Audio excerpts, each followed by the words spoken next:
நல்லா இது மாதிரி வந்துருச்சு. கபாப்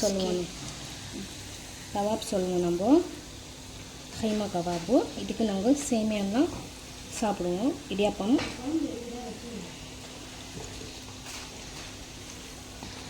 இதுக்கு காம்பினேஷன் வந்து இடியாப்பம் தான். நைட்டில் இது நம்ம ஊரில் தருது. நீங்கள் இது ட்ரை பண்ணுங்கள், கண்டிப்பாக நல்லாயிருக்கும். இந்த கபாப் ரெசிபி பிடிச்சிருந்தால் லைக் பண்ணுங்கள், ஷேர் பண்ணுங்கள், கமெண்ட் பண்ணுங்கள். பாய்.